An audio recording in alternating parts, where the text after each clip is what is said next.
Oke, sebelumnya terima kasih ya Kak karena sudah berkunjung ke klinik saya untuk melakukan konseling gizi pada pagi hari ini. Terima kasih banyak karena sudah meluangkan waktunya untuk mendiskusikan terkait solusi atas masalah yang sedang Kakak alami seperti itu ya. Oke, sebelumnya perkenalkan Kak, nama saya Jengdiva Putri Maharani yang pada saat ini menjalani profesi dietitian gitu dan akan memandu jalannya konseling gizi pada pagi hari ini bersama Kakak gitu ya. Oke, untuk lebih kenal nih kita, bisa nih dari Kakak untuk memperkenalkan diri dulu, mungkin dari namanya, usianya, tempat tinggalnya, seperti itu Kak. Iya Mbak, nama saya itu Clarissa. Saya itu sekarang kuliah usianya 20 tahun. Terus asal saya itu dari Banyuwangi gitu. Oh, dari Banyuwangi. Nah, kalau di sini tuh berarti kan di Surabaya ya, itu ngekos atau ada Saya tinggal ini sama sih sama saudara? iya benar-benar saya tinggalnya sama saudara di sini. Oh, sama saudara gitu. Berarti itu biasanya kalau makan juga sama saudaranya Kak? Oh, enggak sih. Kalau itu saya sendiri, Mbak. Oh, sendiri. Iya, iya, iya. Soalnya kan biasanya kalau sama saudaranya makanya juga bareng gitu ya. Oke. Oke. Nah, dari kakaknya nih, kira-kira apa sih yang dirasakan nih akhir-akhir ini, Kak?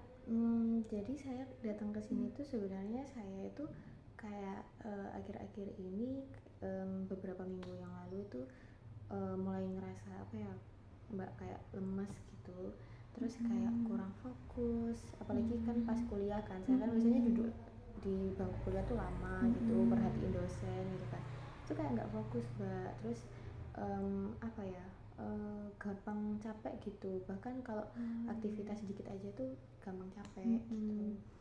Oh, berarti kayak kurang maksimal gitu ya kalau misal beraktivitas gitu. Oke. Nah, kalau boleh tahu nih dari kakaknya untuk pola makan sehari-harinya gimana, Kak? Kalau pola makannya sih sebenarnya saya mungkin dua, kalau kalau apa ya, kalau banyak kegiatan tuh ya sekali gitu, itu pun sebenarnya ya lupa gitu kalau makan. Terus sebenarnya kalau makanannya sih yang di deket-deket sama rumah aja sih, di sekitaran gitu. Oh, iya, iya. Berarti jarang kalau kakaknya cari makanan di jauh-jauh rumah gitu ya. Oke. Nah, kalau boleh tahu nih, biasanya kakaknya itu makannya apa aja kalau dalam satu kali makan? Biasanya sih nasi, terus sama ikan lauknya satu, terus mungkin ada sampingannya kayak tempe satu atau tahu satu, atau kalau sayur sih jarang ya, cuman kayak ada beberapa lah yang suka kayak wortel gitu-gitu. Oh, oke. Berarti kakaknya ini hitungannya masih jarang untuk konsumsinya itu lengkap semuanya gitu ya, kayak Iya dari sih. nasinya itu kan pasti ada gitu ya, terus kalau lauk hewaninya kadang ada ikan gitu-gitu kan, terus kalau lauk nabatinya biasanya kadang tempe kadang tahu gitu, terus sayurnya juga jarang gitu ya Kak ya. Oke. Nah, dari kakaknya biasanya nih beraktivitas fisik itu berapa lama Kak kalau boleh tahu? Saya aktivitas fisik sih apa ya, kalau diajak teman aja mungkin, itu pun diajak kalau nggak salah tuh kayak sebulan sekali, atau kalau pas di kampus kan saya biasanya bawa motor tuh dari parkiran cuma sampai ke fakultas gitu, ke gedung gitu, udah jalan aja gitu, paling 5 menit gitu. Oh, oke. Biasanya kakak kalau kuliah itu berapa jam Kak sehari? Kalau tergantung sih Mbak, cuman biasanya tuh dalam satu hari itu ada 2 matkul gitu kan, satu matkulnya biasanya 100 menit, berarti kemungkinan 3 jaman lah. Oh, 3 3 jaman jaman. lebih. Oke, berarti kira-kira kayak sehari kan 3 sampai 4 jam gitu ya. Oke, selainnya itu di kamar aja. Iya sih, kayak nugas. Oh, iya, iya. Oke. Oke, Kak. Jadi sesuai dengan apa yang kakak rasakan tadi, itu kan mudah lemas, mudah capek juga, terus kurang fokus kalau kuliah gitu ya. Nah, terus makanya kakak juga kurang seimbang gitu kan ya, terus aktivitasnya juga kurang, biasanya seringnya itu di dalam kamar aja buat nugas gitu-gitu ya, karena emang mahasiswa kan biasanya tugasnya banyak gitu ya kak ya. Saya paham banget terkait itu, karena saya juga dulu juga sama dengan kakak ya, sama-sama mahasiswa, jadi tahu dan paham banget gimana rasanya banyak tugas dan itu bikin kita terus-terusan di kamar gitu ya kak. Tapi karena kita tugasnya banyak nih kak, dan dengan gejala-gejala yang tadi itu bisa termasuk dalam kategori anemia kak. Nah itu emang sering terjadi pada remaja perempuan seusianya kakak gini gitu, karena kan kita dalam masa produktivitasnya itu yang lebih tinggi gitu ya kak, jadi kita itu butuh uh, oksigen yang banyak gitu. Nah oksigen itu didapatkan dari pengikatan oleh hemoglobin dalam darah. Nah kalau misal anemia, hemoglobinnya tadi itu rendah gitu kak. Jadi perlu ada peningkatan. Nah peningkatannya itu bisa dari pola makan kak gitu ya. Nah karena tadi kakaknya sudah bagus gitu ya, udah ada nasinya, kadang ada lauk hewaninya ikan gitu udah bagus, itu bisa menjadi sumber zat besinya kakak juga. Terus kacang-kacangan kayak tempe, tahu tadi udah bagus gitu kak, itu bisa dilanjutkan gitu. Tapi kalau sayurnya tadi kakak kan bilang kalau sukanya wortel ya kak, nah itu mungkin bisa ditambah dengan sayuran hijau seperti bayam gitu. Nah kira-kira nih dari kakak, untuk porsi makan seharinya itu kakak memberi budget biaya mampunya seberapa kak? Ini sih mbak, kan kita juga kuliah ya, cuman mungkin kalau dalam sehari sekali makan tuh nyarinya yang murah-murah aja, kayak di warteg gitu, kayak mentok paling 12.000 gitu kak. Oh 12.000 ya. Biasanya kalau misal tanpa sayur gitu kakaknya bisa menghabiskan budget berapa? Di bawah 10 sih, kadang 10. Oke, berarti kita ambil maksimalnya misalnya 10.000 gitu. Berarti kakak masih ada sisa 2.000 gitu ya kak.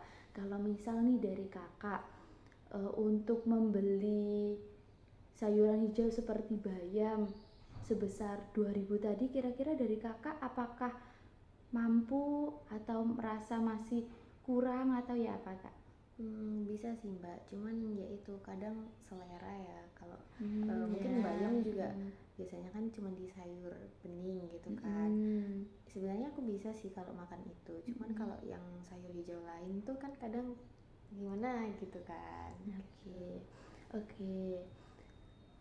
Dari kakaknya merasa udah bisa juga gitu ya, kayak dipikir-pikir lagi tuh masih bisa gitu ya.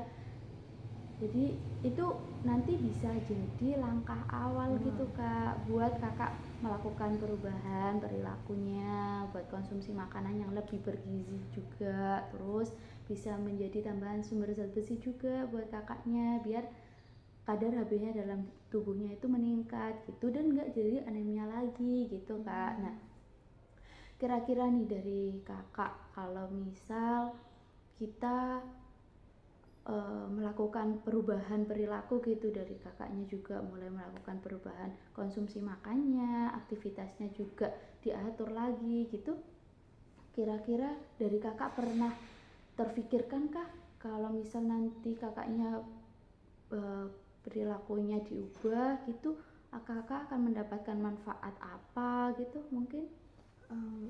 Ya yang pasti sih kalau saya pernah ya kalau berpikir kayak gitu, kayak berubah, kayak makannya lebih banyak atau lebih sering gitu kan, sama aktivitasnya selebihnya mungkin saya ya pasti lebih sehat dari sekarang gitu mbak. Terus juga apa ya, kondisinya nggak lemes-lemes gitu. Oke, udah bener banget gitu ya, karena kakak udah terfikirkan terkait itu juga. Nah kalau misal nih dari kakak mulai melakukan perubahan perilaku tadi, mulai konsumsinya yang lebih bervariasi dan lebih lengkap gitu, dari kakak kira-kira pernah terbesitkah dalam pikiran kakak kalau nanti ketika aku melakukan perubahan perilaku, konsekuensi yang kakak dapatkan itu apa sih, kayak gitu? Pernah nggak kak? Yang terbesit apa gitu? Kalau konsekuensi dari perubahan sih kayaknya ya mungkin nambah aja ke pengeluarannya, kayak beli makan gitu kan. Terus kayak ya sebenarnya kalau meluangkan waktu buat beraktivitas sih saya nggak masalah, soalnya kan banyaknya kan di kos. Mungkin ya sebenarnya bisa sih, cuman kadang mager ya kan gitu. Iya, oke ya. Saya juga paham banget gitu ya kak ya, mungkin karena emang ya kita masih seumuran segini, terus udah ada teknologi yang bikin kita lebih muda, jadi mager itu juga lebih mudah gitu ya kak ya. Ya nggak apa-apa, nanti kan dari ke konsekuensi itu kakak udah terfikirkan nih, oh dengan konsekuensi yang kakak dapatkan, terus manfaat yang kakak dapatkan ketika merubah perilaku konsumsinya kakak, nanti bisa menjadi dasar untuk kakak memutuskan dan juga mempersiapkan diri untuk merubah perilaku gitu kak. Jadi bisa dipertimbangkan gitu, nanti yang lebih banyak kakak dapatkan itu manfaatnya atau konsekuensinya, seperti itu bisa nanti secara bertahap kak dipikirkan, dipersiapkan matang-matang sesuai dengan kemampuan kakak gitu. Nah, kalau misal nih dari kakak, pernahkah kalau misal membayangkan gitu, apabila kakak nggak merubah perilaku keseharian kakak gitu, nggak merubah konsumsi makannya kakak, aktivitas fisiknya juga cuma 3-4 jam aja gitu, kira-kira pernah terbesitkah kalau oh manfaat yang aku dapatkan kalau misal aku tetap seperti ini tuh apa sih, kayak gitu? Pernah nggak kak? Ya kalau nggak berubah sih ya mungkin sama aja ya, jadi nggak harus ada pengeluaran itu tadi, pengeluaran uang buat makan gitu. Terus kayak nggak perlu apa ya, beraktivitas mungkin di luar kamar atau gimana gitu. Jadi ya nggak ada yang dirubah sih sebenarnya. Oke, kayak lebih hemat juga gitu ya kak ya.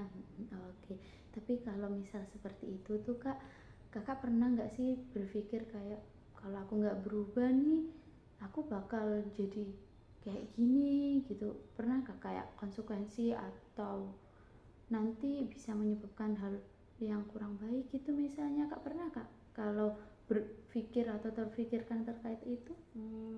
Kalau nggak, mungkin kalau aku nggak kesini atau nggak berubah sih kayaknya ya mungkin bakal tambah capek gitu kan ya badannya. Tambah apa ya, kan tadi kan dibilang anemia ya, mungkin ya bisa jadi tambah parah atau gimana ya, pasti kesehatannya lebih menurun gitu. Iya, bener banget kak. Jadi kalau misal nanti kakaknya udah tahu nih sekarang ya, kalau berubah nanti manfaatnya apa, konsekuensinya apa, kalau nggak berubah manfaatnya apa, konsekuensinya apa. Nah itu bisa menjadi dasar buat kita nanti memutuskan solusi yang kita sepakati bersama gitu kak, sesuai dengan kemampuan kakak. Nggak harus langsung kakaknya tiap hari harus beli makanan yang mahal untuk dapat makanan yang seimbang gitu, enggak. Jadi kita bertahap pelan-pelan gitu. Apalagi kalau misal nih kalau emang anemia kan kita butuh suplemen tambah darah ya kak ya. Nah itu kakak pernah nggak kalau misal ada info gitu dari teman atau dari orang lain gitu tentang efek samping kalau konsumsi tambah darah gitu, pernah nggak kak? Biasanya sih ya aku kalau tablet tambah darah tuh kita kan dikasihnya kan dulu ya biasanya pas sekolah gitu kan. Tuh aku nggak minum sih karena kayak teman-temanku itu bilang kayak gak enak rasanya, terus kayak bikin apa ya, mual kayak gitu. Aku nggak pernah sih nyobain, cuman karena orang-orang bilang kayak gitu ya aku juga nggak mau nyoba gitu loh. Iya sih, emang sebenarnya itu bener kak. Emang kayak berikan efek samping mual kayak gitu, karena itu kan bikin tubuh itu beradaptasi lagi gitu, karena ada tambahan asupan zat besi dari suplemen gitu. Tapi Kak, itu kan bisa membuat kadar hemoglobin Kakak juga bisa naik gitu ya. Kira-kira nih dari Kakak, ketika tahu nanti manfaatnya apa, konsekuensinya apa gitu, Kakak kira-kira mampu nggak ya kalau misal mulai mengonsumsi tablet tambah darah kayak gitu-gitu. Mungkin pernah berpikir terkait kemampuan Kakak sebenarnya mampu atau enggak sih gitu. Tapi Mbak, kalau seumpama nih, aku kan tadi kan bilang kalau efek sampingnya mual muntah. Muntah kah? Nggak tahu. Ya pokoknya mual gitu kan. Terus kayak apakah kalau aku minumnya itu terus-terusan gitu, mualnya itu bisa hilang nggak ya kalau gitu? Oke, nah biasanya kalau ada efek samping yang seperti itu kan karena tubuh kita masih belum beradaptasi ya. Mungkin bisa jadi kalau misal kita udah terbiasa, nanti efek sampingnya juga mulai kita rasakan itu seperti, oh ini sudah hal yang wajar, seperti itu. Iya. Nah, kalau misal nih Kakak kan mulai berpikir nih, kalau misal nanti konsumsinya bikin mual dan sebagainya gitu. Nah itu nanti bisa diatasi dengan konsumsi vitamin C lainnya gitu, misalnya kayak dibarengi minum sama jus jeruk gitu. Kakaknya kan pasti suka ya buah ya, suka apa enggak Kak? Suka-suka aja sih. Nah itu kalau jeruk kan masih bisa gitu ya dibeli juga gitu, mudah diperoleh juga. Nanti kalau misal nih Kakak habis minum tadi terus ditambah dengan minum es jeruk kan bisa teratasi gitu ya Kak ya, juga sih. Kayak gitu, itu juga bisa Kak. Dan itu memang perlu persiapan diri juga gitu, perlu difikirkan matang-matang dan juga dipersiapkan dirinya gitu. Nah dari Kakak nih berarti nanti kira-kira berkenan untuk kembali ke sini untuk melakukan evaluasi gitu, kira-kira dalam berapa minggu ke depan atau berapa bulan ke depan gitu? Kan saya kan masih kuliah ya, mungkin kalau waktu luang sih masih ada Mbak. Mungkin minggu depan sih bisa ya, kalau enggak ya bisalah saya kontak gitu. Sebenarnya kalau akhir-akhir ini nggak terlalu banyak kegiatan sih, jadi pasti bisa. Oke, alhamdulillahnya Kakak udah berkenan untuk melakukan evaluasi bersama saya lagi di minggu depan gitu ya Kak. Nanti kita jadwalkan bersama kira-kira di jam berapa gitu Kakak bisa kembali ke sini lagi untuk kita evaluasi, biar nanti Kakak bisa mencapai tujuan yang kita sepakati tadi gitu. Berarti dari Kakak nanti kita sudah sepakat bahwa nanti Kakak mulai mengonsumsi makanan bergizi seimbang ya, nanti terus mulai mengonsumsi sumber zat besi seperti sayuran, kacang-kacangan tadi kayak tahu tempe gitu ya Kak. Terus bisa mulai mengonsumsi tablet tambah darah gitu. Nah itu bisa nanti kita bertahap seiring evaluasi dan monitoring dari kita gitu ya. Oke, mungkin cukup itu saja karena dari Kakak juga sudah meluangkan waktunya untuk menjadwalkan kembali pertemuan kita selanjutnya gitu. Mungkin dari saya hari ini cukup sekian saja. Semoga Kakak tidak bosan-bosan bertemu dengan saya. Oke, dari saya cukup. Terima kasih banyak Kak. Hati-hati di jalannya nanti. Dadah. Body, I'm an icon, man. I'm a girl about a 10. I should fuck her